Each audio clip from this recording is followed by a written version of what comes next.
نبی کی زبانی اللہ کہہ رہے ہیں من عادی لی ولی فقد آذنتہ بالحرب، کہ جو میرے ولی سے عداوت بول لے گا، میرے ولی کا گستاخ ہوگا، اس کے ساتھ حدت آمیز سلوک کرے گا، فقد آذنتہ بالحرب، تو میں اسے جنگ کا اعلان کرتا ہوں۔ میرے بھائیوں، اس کا مطلب یہ ہے کہ یہ وہ انفاس قدسیہ ہے کہ ان کے گستاخوں کے ساتھ اللہ رب العزت خالق کائنات کچھ جنگ کا اعلان کر رہا ہے۔ اور میرے بھائیوں، جن مقتدر ہستیوں کے اذیت پہنچانے پر اللہ اعلان جنگ کرتا ہو، اس کا مطلب یہ ہے اللہ ان سے توفیق کو سلب کر لیتا ہے، توفیق کے دروازے کو بند کر دیتا ہے، اللہ سبحانہ و تعالیٰ اپنی برکتوں کو روک لیتا ہے، عقل و شعور کو اللہ ختم کرتا ہے، پھر عقل پر پردے پڑتے ہیں،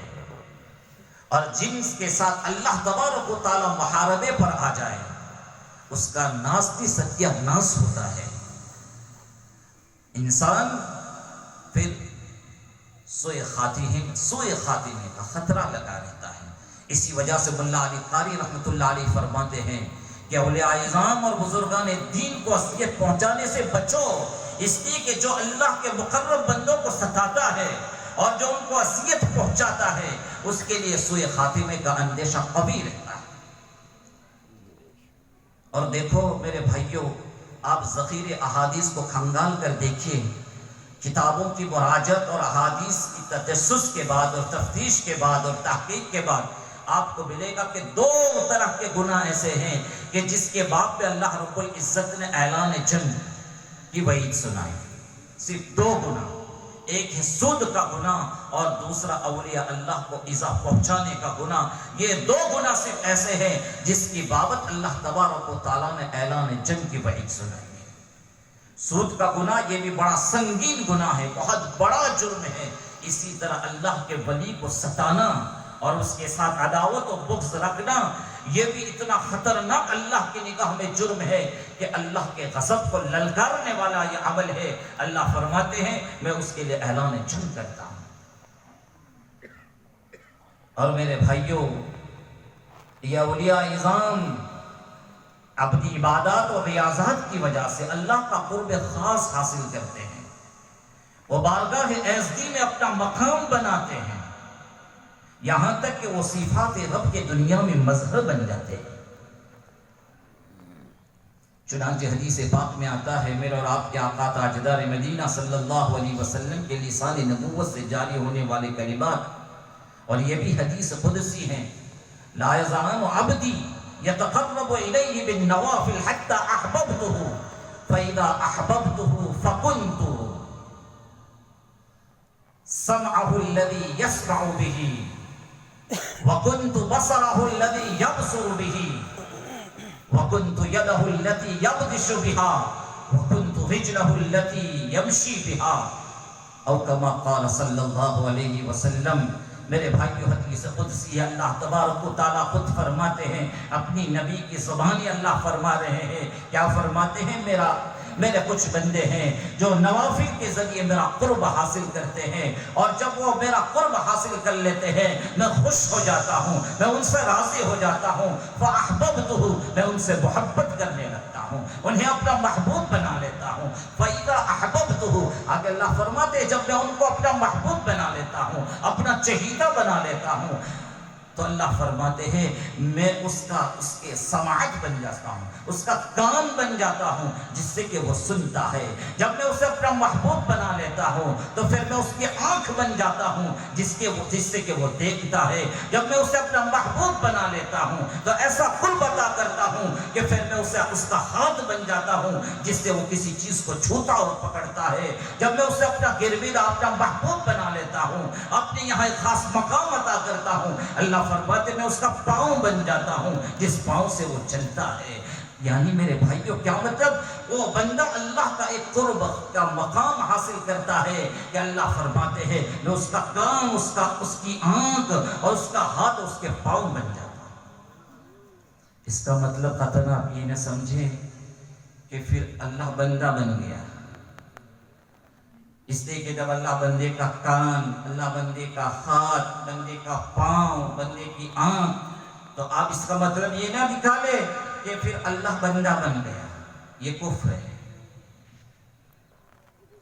اور اس کا آپ یہ بھی مطلب نہ نکالے کہ اللہ اس بندے میں حلول کر جاتا ہے۔ حلول کا ایک مرض ہے ہمارے یہاں، خیر،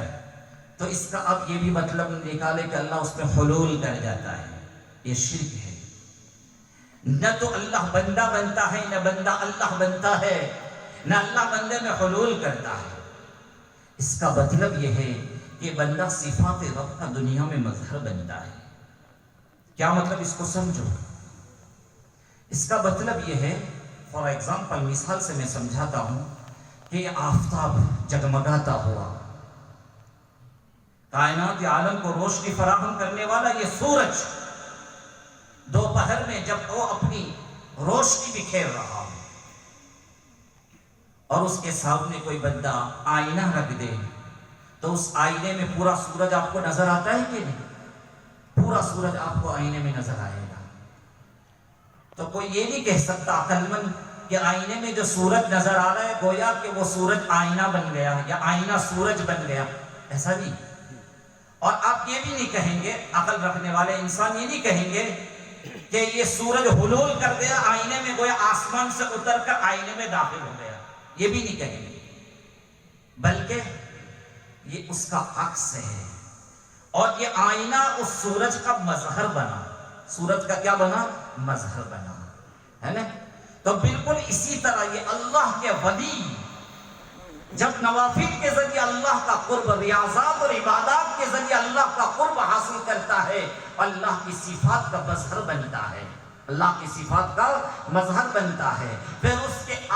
اس کے جوارے سے، اس کے ہاتھ سے، اس کے پاؤں سے، آنکھ سے اور اسی طرح اس کے بدن کے اعضاء سے وہ افعال صادر ہوتے ہیں جو اللہ کی چاہت کے ہو، اللہ کے منشے کے مطابق۔ تو صفات رب کا یہ مظہر بن جاتا ہے۔ اور ایک آفتاب کے سامنے ہزاروں آئینے رکھ دیے جائیں تو ہزاروں آئینے میں وہ آفتاب نظر آئے گا۔ اللہ کے انگنت و بے شمار مختلف مقامات پر اللہ کے ولی صفات بندے ہوں گے جو اللہ سبحانہ و تعالیٰ کی صفات کا عکس جمیل ہے، جو اللہ تبارک و تعالیٰ کی صفات کا دنیا میں مظہر بنے ہوئے، صفات رب کا مظہر بنے ہوئے۔ اسی کی وضاحت بعض افراد یہ کہتے ہیں کہ بندہ کا اللہ کان اور ہاتھ اور اعضاء بن جاتے، اس کا مطلب یہ ہے کہ پھر بندے سے کوئی کام اللہ کے منشے کے خلاف جاری نہیں ہوتا، اس کا قدم اللہ کے منشے اور رضا کے مطابق اٹھے گا، اس کا ہاتھ اور جو کچھ وہ کام کرے گا وہ اللہ کی مرضی کے مطابق کام کرے گا، اس کی زبان چلے گی اللہ کی رضا والے بول بولے گی، جب اس کی آنکھ اٹھے گی اور دیکھے گی تو وہی مناظر دیکھے گی جو اللہ چاہتا ہے، اللہ کے منشے کے مطابق اس کی آنکھ کام کرے گی۔ یعنی اس بندے مومن پر اللہ کا ایک کرم خاص ہو جاتا ہے جس کی بنیاد پر اللہ اس کو معاصی سے محفوظ کر لیتا ہے، پھر اس کی زندگی سے کبائر تو درکنار صغائر کا صدور بھی نہیں ہوتا۔ میرے بھائیوں، اللہ کے کچھ ایسے مقرب بندے ہیں جن کو اللہ تبارک و تعالیٰ نے محفوظ کیا ہے۔ میرا اور آپ کا عقیدہ ہے، اہل سنت والجماعت کا عقیدہ ہے کہ معصوم تو صرف نبی اور پیغمبر کی ذات ہے، اور نبی اور پیغمبر کے علاوہ دنیا کی کوئی بڑی سے بڑی ہستی ہو، چاہے وہ غوث ہو، قطب ہو، ابدال ہو، ایک اونچے مقام پر فائز ہو، اس کے تعلق سے میرا اور آپ کا عقیدہ معصومیت کا نہیں ہے۔ یہ الگ بات ہے، اللہ ان کو محفوظ کرتا ہے، محفوظ کرتا ہے، لیکن معصوم نہیں، معصومیت کا عقیدہ نہیں۔ تو اللہ کے کچھ ایسے بندے ہیں جن کو اللہ محفوظ کرتا، ایسا محفوظ کرتا ہے کہ ہمارے اکابرین کے باب میں آیا ہے کہ بعض ایسے ہمارے اکابر گزرے ہیں کہ زندگی میں کبھی انہوں نے کبیرہ تو درکنار صغیر کبیر کے قابل، بڑا گناہ تو درکنار چھوٹا گناہ بھی ان سے سرزد نہیں ہوا۔ اور بعض ہمارے بزرگان دین ایسے گزرے کہ 60 سال کی عمر ہوتی ہے، گناہ تو دور، گناہ کا خطرہ بھی ان کو دل پر نہیں آیا۔ حافظ ابن صلاح فقہ شافعی کے بہت بڑے امام ہیں اور بہت بڑے محدث ہیں، تجدیدی کارنامہ ہے اپنا۔